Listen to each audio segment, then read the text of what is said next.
They dragged a black CEO out of first class, humiliated him, just to seat a white stranger.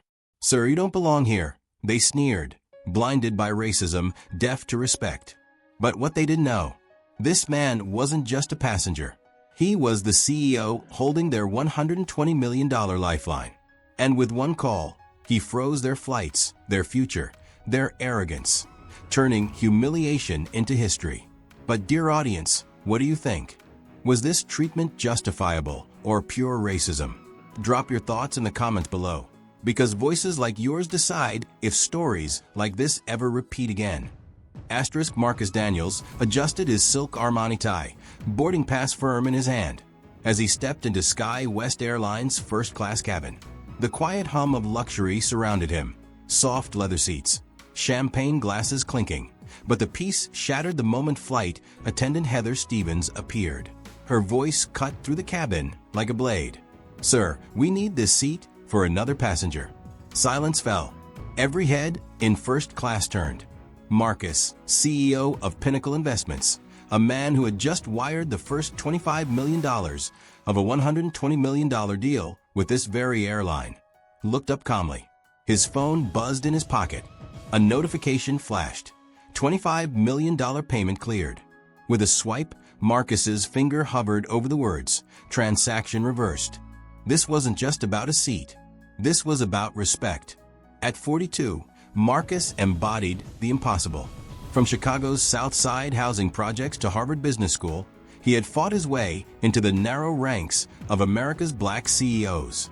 Pinnacle Investments managed billions, but today's SkyWest deal could rewrite the future of an entire airline. He had studied their books for months, crafted solutions to modernize their aging fleet, and secured this first-class ticket to perfect his presentation during the short flight to headquarters. Now, the airline he was about to save was humiliating him.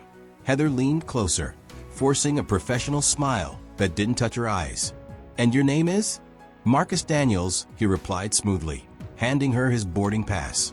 She studied it longer than necessary, her skepticism dripping into every pause. Across the aisle, a white businessman reclined comfortably. No questions, no scrutiny.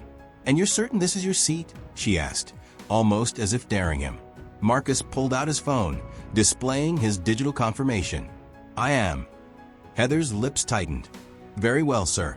No drink was offered, no courtesy extended. What Marcus didn't see was the conversation brewing in the galley. Bradley Wellington, Vice President of Operations, son of aviation royalty, leaned in toward Heather. His family had built SkyWest's empire on old money and older prejudice. And the idea of a black-owned investment firm gaining control over his airline made his jaw clench. "That passenger in 2A, Bradley whispered, nodding toward Marcus's seat. "Verify his credentials. Thoroughly. We'll need this spot for a real VIP." A few rows away, Richard Whitley, Bradley's golf course companion and self-styled aristocrat, stormed at the gate agent. "What do you mean I'm in economy?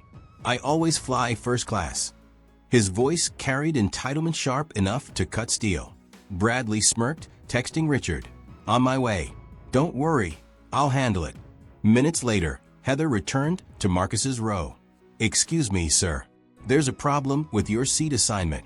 Marcus felt the tension coil in his stomach. He knew this tactic: humiliate, confuse, and pressure until compliance looked like the only option. "There's no problem," he said evenly, handing over his boarding pass again. "This seat was confirmed weeks ago." Heather's smile thinned. "I'll need to check with my supervisor." At that moment, Richard Whitley entered the cabin, red-faced, radiating privilege. His eyes locked on 2A, the very seat Marcus had paid for. "This is unacceptable," Richard barked. "I don't fly coach." Passengers shifted uneasily, watching the drama unfold. Bradley stepped from the galley, placing a reassuring hand on Richard's shoulder. "Don't worry, Rich. We'll sort it out." Then, with a pointed glance at Heather, he sealed Marcus's fate. Heather returned, her words wrapped in corporate politeness, but sharpened like knives. "Sir, we have a VIP passenger who requires this seat. We can move you to economy, with a voucher for future travel." Marcus gestured to another empty first-class seat. Why not place your VIP there? Richard sneered. Because some of us actually belong in first class. The implication stung the air like a slap. Silence. Eyes darted, but no one intervened. Marcus's voice remained calm, steel beneath silk. I belong exactly where my ticket says I do. But the supervisor had already arrived. Sir, you'll need to relocate. Marcus raised an eyebrow. Priority passenger? I wasn't aware airlines ranked human beings. Bradley stepped forward, lips curled in satisfaction. We can do this the easy way or the hard way. Security appeared, hands resting dangerously close to tasers. Marcus knew the stakes. Resistance could mean arrest, headlines, maybe even sabotage of the deal he had worked years to secure. Excellence had always been his weapon, strategy his armor. He took a slow breath.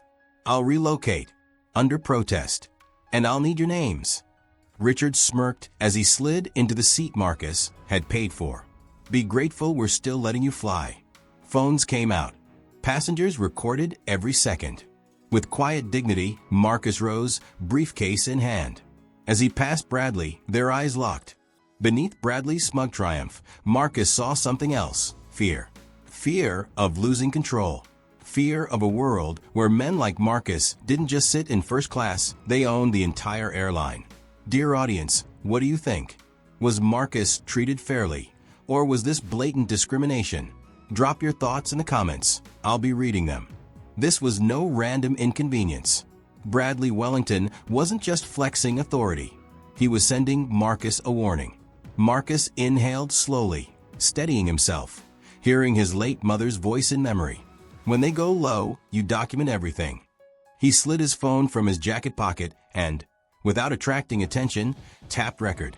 Every slight, every name, every timestamp, captured in his voice memos. He knew the truth about America. For a black man, justice was rarely believed unless you had receipts. Across the aisle, another passenger raised their phone, pretending to scroll, but clearly recording video. Their eyes met Marcus's for a fleeting second. A silent nod passed between them. You're not alone. Minutes later, the beverage cart rattled down the aisle. Cans of soda and bottles of juice landed neatly on every tray table, except Marcus's. In front of him sat nothing but a half-filled paper cup of water. Excuse me, Marcus said evenly. Could I please have the rest of the water? The attendant froze, irritation flashing across her face. This is all we have available right now, sir. Before Marcus could reply, the man seated beside him frowned. That's not true. You just gave him a full can of Coke. The attendant's smile was thin, brittle. I'll come back later if we have extra. She moved on without another glance. Marcus pressed his thumb against the record button again, his expression unchanged. Evidence. Always evidence. From the galley, he overheard voices carrying over the low hum of engines. Wellington said to make sure he doesn't get comfortable. One flight attendant muttered. Why? What's Bradley so worked up about? Apparently, that guy's some hotshot investor. Bradley says he's trying to take over the airline. You're kidding. Nope. Wellington and Whitley are country club buddies. Whitley always gets the royal treatment. Marcus tapped save. Another piece of the puzzle. This wasn't about a seat anymore. This was about power, territory, and fear. Then his phone buzzed. The video of his removal from first class had already hit social media. On Twitter, the hashtag #BlacksRemoved was exploding. Thousands of retweets, thousands of shares, within minutes. One clip captioned, disgusting. Black executive with a confirmed boarding pass kicked out of first class to make room for a white passenger. Another post quoted airline policy, attaching Marcus's confirmed ticket. They called security because he sat in the seat he paid for. #BlacksRemoved. Passengers on the same flight began uploading their own angles. Different perspectives. The incident spreading like wildfire. Marcus's humiliation had gone global before the plane even landed. 2 million views in under an hour. His jaw tightened. For years, he had built his reputation on brilliance, not bitterness. on investment strategies, mentorship, leadership, not victimhood. He never wanted to be reduced to nothing more than a black man wronged. But his mother's voice echoed again. Sometimes the spotlight finds you for reasons you didn't choose. What matters is what you do when it does. Text messages from Pinnacle's executive team lit up his phone. Are you okay? Do you want us to cancel the meeting? Do we need legal intervention? Marcus typed back with 3 words. Proceeding as planned. At the front of the cabin, Bradley Wellington and Richard Whitley clinked glasses of champagne, laughing without a care. They had no idea their smugness was already trending worldwide. By the time the wheels hit the runway, SkyWest's social media team was scrambling to post a sterile apology. We are aware of the incident. We are investigating. Too late. The narrative was already beyond their control. Marcus waited, seated, as other passengers rushed out. He wasn't going to shrink himself to fit anyone's comfort anymore. Downtown, the airline's corporate headquarters gleamed, a glass tower stretching 38 stories, its mirrored surface reflecting a perfect summer sky. Marcus stepped from his rideshare, straightened his wrinkled suit jacket, and adjusted his cufflinks. He had freshened up in the airport restroom, piecing back together his professional armor. To the world outside, he still looked immaculate, untouchable. Inside the lobby, 2 armed guards tracked his every move as he approached. "Good afternoon," Marcus said with crisp confidence. "I have a 2 o'clock meeting with the executive team." They exchanged a glance. "Name?" one asked, tone laced with skepticism. "Marcus Daniels, CEO of Pinnacle Investments." The guard scanned his tablet, frowned, and looked him up and down. "There's a Mr. Daniels expected." But his words trailed off. The unspoken end was obvious. "But not someone who looks like you." Marcus calmly produced his driver's license and business card. "That would be me." The guard scrutinized both, holding them longer than necessary, then stepped aside to make a call. Meanwhile, the second guard kept his hand near his weapon. Marcus stood tall, posture perfect, refusing to betray irritation. This wasn't new. The polished marble floor reflected a truth he knew too well. Even billions under management, a Harvard MBA, and a corner office on Wall Street weren't enough to buy basic dignity. The first guard returned, tense. "Sir, there seems to be some confusion. The Marcus Daniels we're expecting is a Harvard MBA, 20 years in investment banking, CEO of Pinnacle Investments, here to finalize a $120 million deal." Marcus's voice was ice calm. "That Marcus Daniels is standing right in front of you." The receptionist approached, her smile tight, her tone syrupy. "Perhaps there's been a misunderstanding. Please wait here while I check." Minutes ticked by. Other visitors breezed past, verified, welcomed, waved through the elevators. Marcus remained in the lobby, a spectacle under curious stares and whispered suspicion. At last, the receptionist returned, flanked by a supervisor. "Mr. Daniels, we've been unable to verify your appointment. I'm going to have to ask you to leave the premises." Marcus drew a steady breath. "Then call Walter Kingston. Tell SkyWest CEO that Marcus Daniels is waiting in the lobby." The supervisor's lips tightened. "Sir, if you don't leave immediately." Audience, what do you think? Should Marcus walk away in silence, or should he fight back against the system stacked against him? Drop your thoughts below. Voluntarily leave, or we'll have to involve the authorities, the security supervisor warned, his tone clipped. Marcus didn't flinch. His voice was calm, steady, almost surgical. "By all means," he said, "please do call them. I'd be delighted to explain how SkyWest Airlines is blocking their largest potential investor from a meeting that was confirmed weeks ago." The receptionist's eyes widened. She leaned toward the supervisor and whispered urgently. The man hesitated, then, with obvious reluctance, lifted his phone.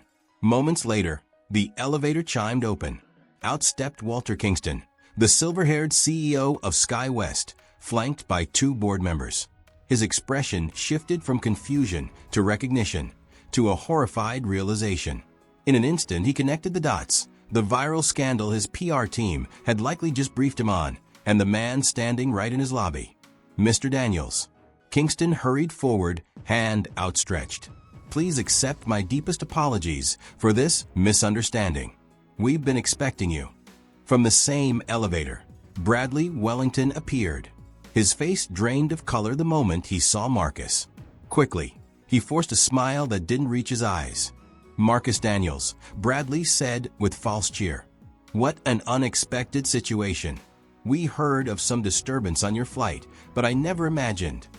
No disturbance at all, Marcus cut in smoothly. Just an interesting seating reassignment. I'm sure the millions of people who've watched the video online would be fascinated to hear your perspective. Kingston snapped his head toward Bradley. Video? What video? Marcus took out his phone and turned the screen. The trending hashtag blazed across it. Hashtag #BlackSoRemoved. The views were climbing past 5 million. Kingston's face went ashen. Perhaps we should proceed to the conference room. His voice cracked. The 38th floor boardroom was sleek, panoramic windows framing the city skyline. The entire executive team sat waiting, their legal counsel shifting nervously in their seats. Before we begin, Kingston started carefully. Let me personally address what happened today. It appears there was a severe breakdown in our customer service. Bradley cut in, slick as ever. A terrible misunderstanding. The flight attendant misinterpreted procedures for passengers with special needs. Special needs? Marcus raised an eyebrow. His tone was icy but composed. The passenger who took my seat seemed quite capable. In fact, he appeared especially nimble when reaching for the champagne you served him, Mr. Wellington. For the first time, Bradley faltered. Kingston rushed to pivot. Let's focus on the deal. Pinnacle's proposal is exactly what SkyWest needs. The $120 million injection will revitalize our fleet, expand routes, and stabilize operations. The meeting continued. Marcus asked sharp, incisive questions, showing command over every detail of their business. By the end, a preliminary agreement was signed, $25 million wired immediately, the remaining $95 million pending final terms. Kingston beamed. This marks a turning point for SkyWest. We're proud to welcome Pinnacle Investments as our partner. Marcus stood, his expression unreadable. Before I leave, there's something I should clarify. The room hushed. The passenger removed from first class this morning was me. The silence was deafening. Kingston's smile collapsed. Legal counsel winced. Executives glanced nervously at one another. Bradley tried to recover. That's a gross mischaracterization. A minor customer service issue. Marcus' gaze locked onto him. Minor? The video has over 8 million views. Your stock is down 4% since market open. Would you still call this minor? Kingston turned on Bradley, fury flashing in his eyes. Marcus straightened. His voice was firm, measured, final. Before the remaining $95 million moves, I'll need to see concrete proof that SkyWest takes discrimination seriously. Otherwise, the deal dies. He turned for the door. Bradley's voice cracked behind him. This is unprofessional. You're mixing personal grievances with business. Marcus paused. His silhouette framed in the glass. He looked back. Mr. Wellington, when you had me removed from my seat, you didn't see a CEO. You didn't see an investor. You saw only the color of my skin and decided I didn't belong. That wasn't personal. It was structural. And addressing structural problems, he paused, is very much my business. The boardroom froze. Marcus walked out, the door closing with a final, echoing click. Later, in his hotel suite, Marcus finally let the mask slip, shoulders slumping, hands trembling faintly as the adrenaline drained. He poured a drink, staring out over the city skyline. His phone buzzed relentlessly, journalists, colleagues, friends. Social media exploding. SkyWest's PR scrambling with hollow apologies while their stock continued to nosedive. Marcus knew. The real game had only just begun. This deal has been your focus for months, James reminded quietly. Marcus shook his head. His voice was calm, but steel lay beneath it. This isn't about the deal anymore. It's about accountability. Bradley Wellington's smug face flashed in Marcus' mind. The man had built a career climbing on the backs of others, always protected by the same old boys network. "We need to dig into Bradley's history," Marcus instructed. Within hours, his team had results. 5 prior discrimination complaints, all quietly buried with settlement checks. Former employees described a pattern: hostile behavior toward minorities in leadership roles, careers destroyed, potential crushed. Kingston's been covering for him for years, James concluded grimly. As midnight approached, Marcus stood at the window of his hotel suite, city lights glittering beneath him. He drafted his plan. This wasn't just about personal vindication anymore. It was about forcing structural change in an industry rotten with systemic discrimination. His list of demands was clear: an overhaul of Sky West's hiring and promotion systems, mandatory bias training with measurable accountability, expansion of the board to include diverse leaders, and above all, Bradley Wellington's removal.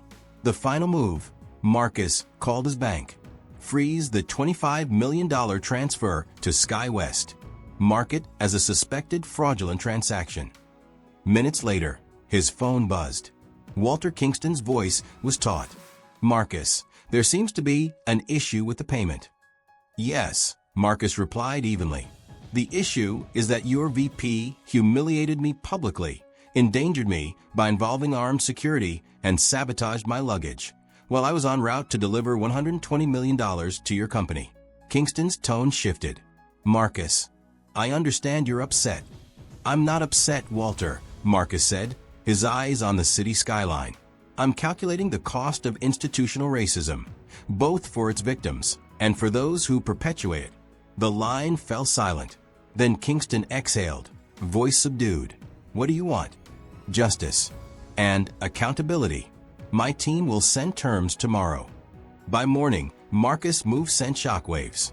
Sky West stock plummeted 12%. CNBC blared. Discrimination scandal wipes $400 million from Airline's market value. Corporate clients suspended contracts. Analysts question Sky West's culture, its leadership, its future. From his hotel, Marcus watched Kingston's emergency press conference. Kingston stood grim-faced, mouthing corporate platitudes. Sky West has always valued diversity. This unfortunate misunderstanding does not reflect our values. Behind him, Bradley Wellington stood stiff, his face carefully composed in mock concern. Marcus' phone rang his media liaison. "Sir, you've got 63 interview requests. All major networks." "Decline them all," Marcus said coolly. "We'll wait for Sky West's response to our terms." Hours later, an email from Kingston arrived. "Marcus, I've reviewed your demands. Bias training and hiring reforms, fine. But removing Bradley is not feasible. 30 years with the company, deep board support. Surely we can find an alternative." Marcus didn't bother replying. His terms were non-negotiable. Meanwhile, Bradley was already plotting his counterattack. In his corner office, he convened loyal board members and industry allies. Pacing like a predator, he barked, "This is a calculated attack. Daniels staged the flight incident to weaken us, just like Pinnacle did with Midwest Railroads. Create a scandal, drive down value, then swoop in." Sandra Reeves, senior board member, folded her arms. "Brad, the video is damning. Your friend Richard is on camera demanding Marcus' seat. This wasn't staged." Bradley didn't flinch. Daniels was disruptive before filming started. Ask the crew. "And would they swear to that under oath?" Sandra pressed. Bradley dodged the question. Instead, he rolled out a curated presentation. Pinnacle's aggressive acquisitions, framed as predatory. "Marcus Daniels isn't a victim," Bradley declared. "He's a shark. His goal isn't partnership, it's control." By afternoon, his narrative bled into headlines. Bloomberg questioned Pinnacle's tactics. The Wall Street Journal profiled Marcus as an aggressive player with a controversial style. Behind the scenes, Bradley's network activated. He whispered through country clubs and private dinners that Marcus was unstable, over-leveraged, emotional. Within hours, Pinnacle lost 3 client meetings, and a bank put their loan under review. Marcus' team reported the news. Aisha, his COO, spoke first. Whisper campaigns say we're overextended. 2 hedge funds cut positions. It's coordinated. Marcus only nodded. Exactly as expected. How's our liquidity? Solid, Aisha confirmed. James added, Kingston's desperate. Without your money, they'll miss earnings catastrophically. Marcus opened a secure folder, the Wellington files. Inside, dozens of buried complaints, forced resignations, harassment settlements. The most explosive piece? Security footage of Bradley instructing staff to remove Marcus from first class. Then his phone rang. A trembling voice. Mr. Daniels? This is Heather Stevens, the flight attendant from yesterday. Marcus straightened. Heather, I appreciate you calling. What they did was wrong, she whispered. Mr. Wellington ordered us to remove you. He said create a disturbance if necessary. Would you testify to that? Marcus asked. A pause. I could lose my job. I understand, Marcus said softly. But this is bigger than you or me. My team can protect you if you're ready. That night, the fight turned darker. Threats poured in, racial slurs, doxing attempts, even harassing calls to Marcus' elderly mother. Fabricated photos surfaced online, portraying him as aggressive during the flight. Simultaneously, a cyber attack hit Pinnacle. Bradley had accessed confidential client data through a contractor. A crime. Should we involve the feds? James asked in an emergency meeting. Not yet, Marcus said coldly. Let him dig deeper. We need him to cross the line completely. On CNN, Kingston doubled down, standing shoulder to shoulder with Bradley. The narrative shifted. Marcus wasn't a victim. He was a manipulator exploiting race. Marcus muted the television, almost amused. The playbook, he murmured. Discredit the victim. Protect the system. I've seen it before. Then he whispered to the darkness. Your move, Bradley. Keep digging. By dawn, Marcus had relocated to a new, hidden command center. His team gathered for operation accountability. Status, he asked. Maya is head investigator. 17 former Sky West employees discriminated against under Bradley. 7 willing to go public. James, legal counsel. 46 FAA violations tied directly to Bradley's oversight. Filings prepared. Rahul Cybersecurity. Confirmed breach. Wellington accessed our data. We've planted honeypot traps. He thinks he's stealing secrets, but he's giving us a trail. Aisha, COO. Financial steady. Clients reassured. We're stronger than he thinks. Then Marcus' phone buzzed with a cryptic text. Need to talk. Not safe on phone. Coffee shop across from hotel. HS. Heather Stevens. The flight attendant. Marcus closed the briefing, his expression set. The pieces are moving. Now we tighten the board. Marcus knew the battlefield had shifted. This was no longer just about corporate maneuvering. It was survival. He activated his private security protocol. I need a sweep at a neutral location. Escort setup. Possible informant contact. 20 minutes later, inside a discreetly secured coffee shop, Marcus sat with his back to the wall. A clear view of every entrance, every exit. His posture radiated calm authority, but his eyes scanned like a hawk's. His team was hidden in plain sight. Their presence felt more than seen. Heather walked in, nerves etched across her face. She looked over her shoulder twice before sliding into the chair opposite him. Her voice was barely a whisper. I can't stay long. They're watching me. Every crew member who might speak up is being reassigned to international routes. Marcus leaned forward, his voice steady but warm. Thank you for the risk you're taking. She placed a small USB drive between them, her fingers trembling. It's all here. Bradley's directives before your flight. Emails on reclassifying passengers based on appearance. Other incidents. There's a pattern. It's not just you. Her hand shook as she confessed. Bradley offered me a promotion if I signed a statement saying you were disruptive. If I refuse, I'll be targeted in the next round of cuts. Marcus studied her with quiet respect. This is incredibly brave. You've done the right thing. Heather rose to leave but paused. Check the recording from March 15th. Another black executive. Same treatment. Bradley called it seat reclamation in his email. With the USB secure, Marcus returned to the command center. His team extracted damning evidence, directives, reassignments, a toxic paper trail, all bearing Bradley Wellington's fingerprints. The most incriminating was a recording of Bradley ordering Heather before Marcus's flight. "I don't care what his boarding pass says. Find a reason to move him. Whitley needs that seat. And he doesn't want to sit next to, well, you know. Make it happen." The pattern was undeniable. At least 9 documented cases of non-white passengers displaced for preferred VIPs. By afternoon, Marcus's security team reported troubling news. Bradley had contacted Clearview Securities again, deploying surveillance and possible intimidation. Hours later, the threat became real. Heather called in a panic. "Someone broke into my apartment. Nothing stolen, but my laptop's gone." They were searching for files. Thankfully, Marcus's team reached her in time and relocated her to safety. But the escalation was clear.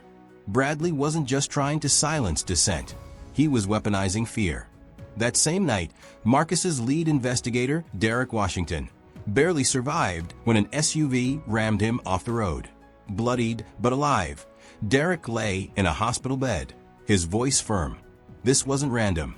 They knew who I was and why I was investigating." Marcus doubled down on security for everyone. What started as a corporate discrimination scandal had now crossed into criminal territory. The next morning, Walter Kingston, Sky West CEO, finally called Marcus. His voice was tight with strain. "Marcus, this has gone far enough. Let's resolve this like businessmen. Sky West is prepared to offer you a board seat and a settlement if you release the frozen funds and sign an NDA." Marcus's reply was ice cold. "This stopped being business when your VP endangered lives." Bradley didn't make a mistake. He made a choice. A choice he's repeated again and again. "And I will not allow silence to protect him." Kingston tried to bluff. "Do you really think you have enough evidence?" Marcus's tone was razor sharp. "Multiple employees, multiple incidents, recordings, emails, surveillance footage. Your problem isn't evidence, Walter. Your problem is that the truth is out, and it's unstoppable." As if on cue, Sky West released an official statement hours later, claiming Marcus had been disruptive and had voluntarily moved to economy. A narrative designed for another era. But in today's world of smartphones and social media, dozens of passenger videos shredded their lies in real time. The backlash was immediate and fierce. Independent journalists uncovered Bradley's history of seat reclamation practices. Hashtags multiplied. Stock prices collapsed. The airline's credibility disintegrated. But Bradley wasn't finished. In a reckless Fox Business interview, he sneered. "Every time a person of color doesn't get exactly what they want, they cry discrimination. Marcus Daniels is manipulating this to devalue Sky West for acquisition." The broadcast was a disaster. His smug, defensive tone went viral for all the wrong reasons. Side-by-side clips, contrasting Bradley's interview with Marcus's poised CNN appearance, flooded social media. Memes mocked Bradley. Celebrities weighed in. Civil rights groups launched investigations. Sky West hemorrhaged nearly $1 billion in market value. Major corporate partners suspended contracts. And yet, behind the storm, Marcus faced the most painful blow. His family was targeted. His mother's address was posted online. His nephew was harassed on campus. Anonymous threats filled his inbox. For the first time, Marcus felt the weight of doubt pressing in. Was the cost too high? A late-night call from his mentor, Elijah, steadied him. "They're targeting your family because they've already lost the fight on the facts." This is how power protects itself, by making the cost unbearable. But remember why you built Pinnacle. You didn't start this journey to play safe. You started it to make change. And Marcus remembered. Marcus Daniels hadn't built Pinnacle Investments simply to accumulate wealth. His vision had always been bigger than balance sheets.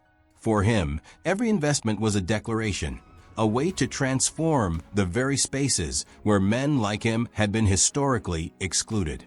Pinnacle wasn't just about profit. It was about rewriting access, reshaping opportunity, and forcing open doors that had long been bolted shut. The following morning, Marcus stood at a crowded press conference, flanked by 7 families. Each had endured the same brand of humiliation on SkyWest flights.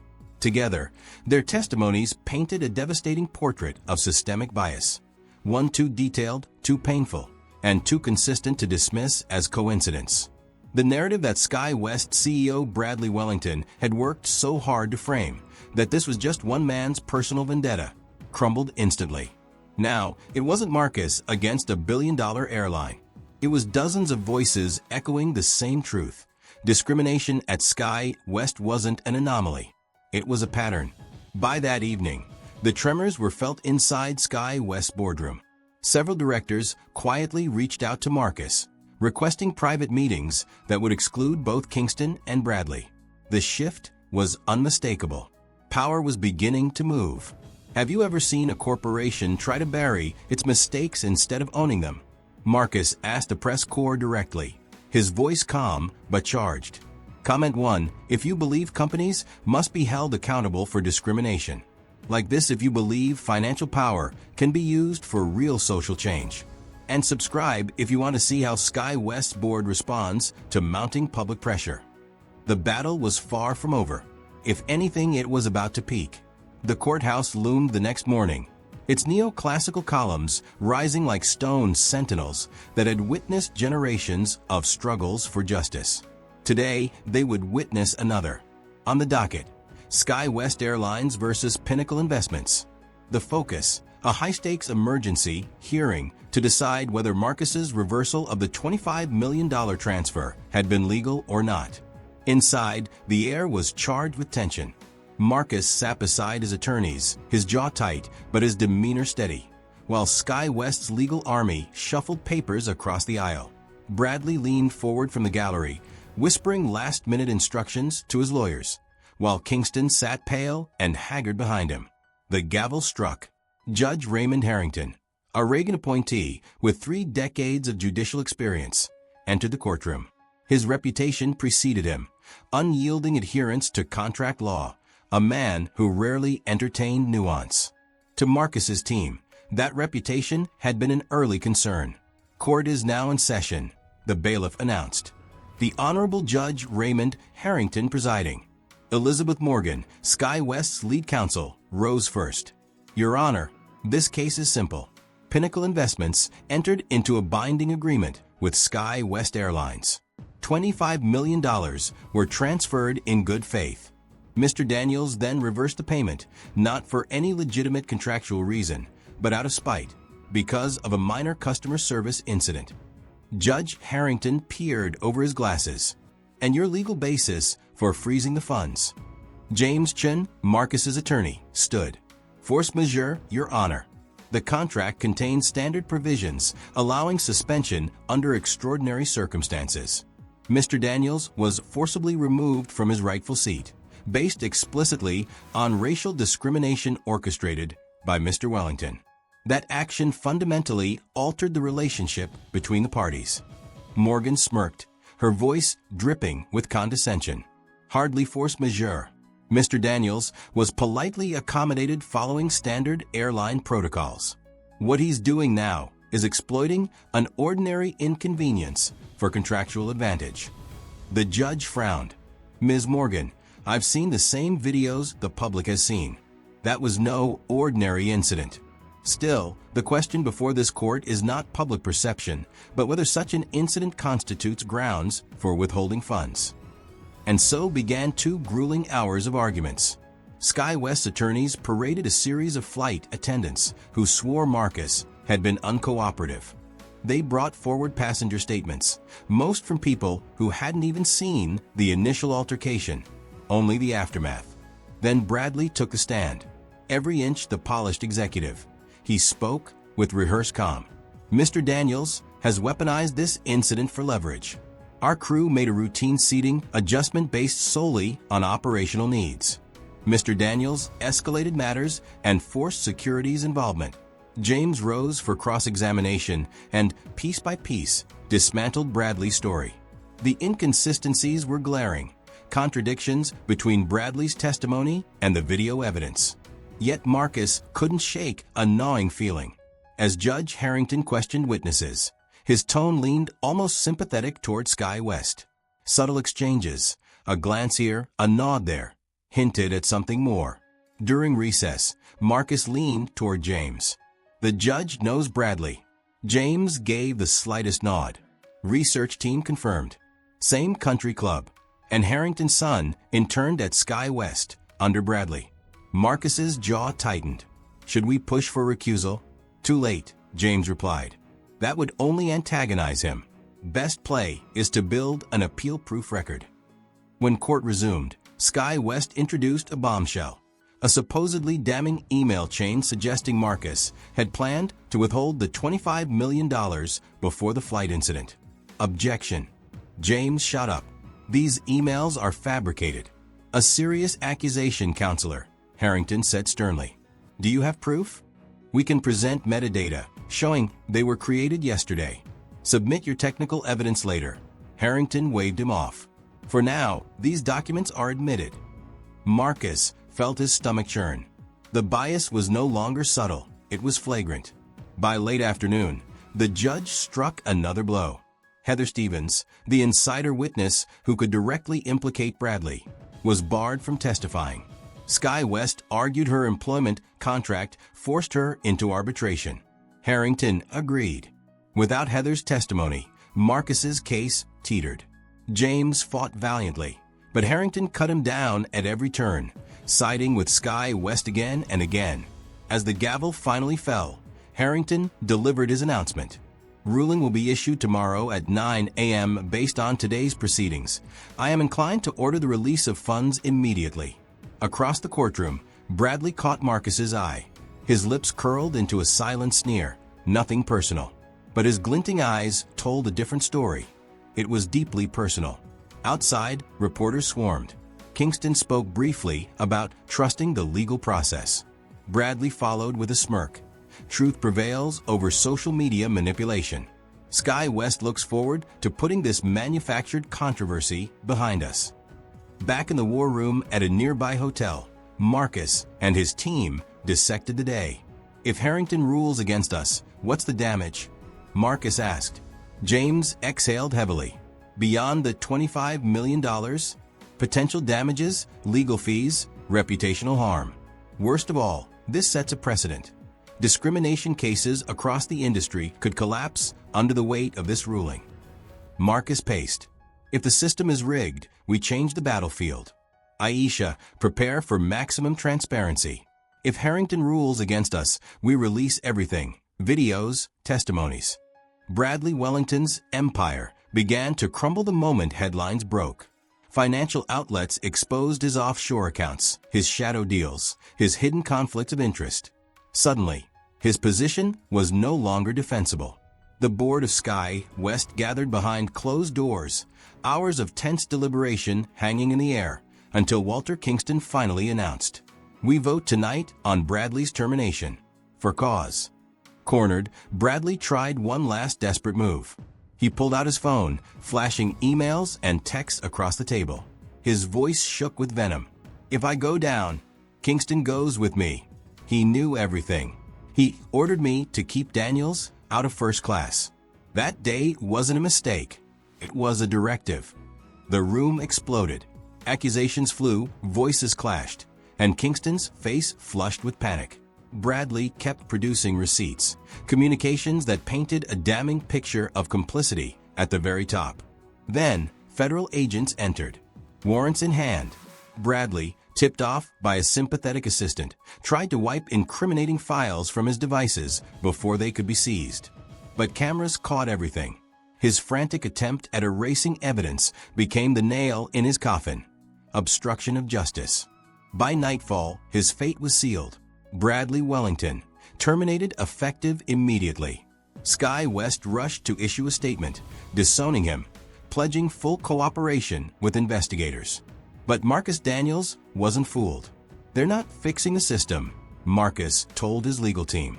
"They're sacrificing Bradley to protect it. Same playbook, over and over again." And he was right. Hours later, Walter Kingston stood at a podium, calling Bradley a rogue executive, insisting SkyWest culture was never complicit. His outrage, Marcus noted, burned brighter at financial crimes than at discrimination. Money shook the company. Human dignity did not. But then came the revelation no one expected. From Bradley's seized office, agents uncovered a confidential memo, written by Kingston himself years earlier. A so-called passenger comfort strategy. Thinly veiled language instructing staff to police cabin demographics on premium flights. Bradley hadn't acted alone. He had followed a blueprint. 6 weeks later, the SkyWest boardroom looked unrecognizable. Bradley, gone, awaiting trial on obstruction, financial fraud, and discrimination charges. Kingston, forced out, disgraced by his own memo. At the head of the table sat Sandra Reeves, interim CEO, joined by 5 new board members. She pushed a thick document across the table toward Marcus. This is our new anti-discrimination and inclusion framework. Training, hiring reforms, customer protections, executive pay tied to diversity outcomes, real accountability. Marcus read carefully. Many of the changes mirrored reforms he himself had proposed. Others went further, shaped by civil rights leaders and experts. It was, for the first time, not just words, but a roadmap. Policies mean nothing without enforcement, Marcus said calmly. Which is why we want you here, Sandra replied. Pinnacle isn't just an investor now. You'll have permanent seats on ethics and compensation committees. And an independent oversight council outside the company will have binding authority on discrimination cases. We don't want another Bradley. We need to make sure one never rises again. For the first time in months, Marcus saw something unfamiliar in this room: humility. Weeks later, SkyWest announced sweeping changes, mandatory training, a victim compensation fund, a new diversity leadership team. And 3 months after the humiliating flight that began it all, Marcus once again stepped into a SkyWest first-class cabin. This time, things were different. A diverse crew welcomed him by name. Inclusive imagery filled the magazines, and a bill of passenger rights was displayed in plain sight. Welcome aboard, Mr. Daniels. We're honored to have you. The greeting wasn't just for him. It symbolized a shift, proof that change, however late, was possible. Soon after, Pinnacle finalized its expanded $150 million investment in SkyWest, hailed in business headlines as a groundbreaking model of corporate accountability. And Marcus took it further. With $10 million of his own wealth, he launched the Corporate Accountability Foundation, funding lawsuits, advocacy, and reforms across industries. Within months, another airline folded to the pressure, announcing reforms before it could face the same reckoning. Meanwhile, Bradley's downfall deepened: fraud, discrimination in hiring and contracting, obstruction. He pled guilty. Kingston avoided prison, but never his shame. His memo became a case study in corporate racism disguised as comfort. But for Marcus, the true victory wasn't in their punishment. It was in transformation. SkyWest's reckoning forced an industry-wide awakening. Airlines across America reviewed policies, trained staff, and strengthened protections. Passengers of color noticed the difference. 1 year later, Marcus boarded another SkyWest flight, not as a customer, but as the airline's new chairman of the board. As he passed a group of diverse pilot trainees, they nodded with respect, their very presence a product of the path he carved. Sitting in his seat, Marcus reflected on the journey. What began as humiliation had reshaped an entire industry. His wealth, his influence, his strategy. It had become a weapon not for himself, but for dismantling barriers generations deep. His phone buzzed, news alert. A federal judge removed from the bench for mishandling Marcus's case. Another system of privilege held accountable. The flight attendant approached with a warm smile. "Can I get you something, Mr. Chairman?" "Just water," Marcus said. This time, she brought it in a full glass. That small, ordinary act carried extraordinary meaning. Marcus Daniels' story isn't just about a man forced out of his seat. It's about how power, when documented, exposed, and wielded with purpose, can move entire systems. It's about accountability that doesn't stop at punishment, but rebuilds what was broken. and it's about proving that real change happens not when one man stands alone, but when that stand forces the world to rise with him.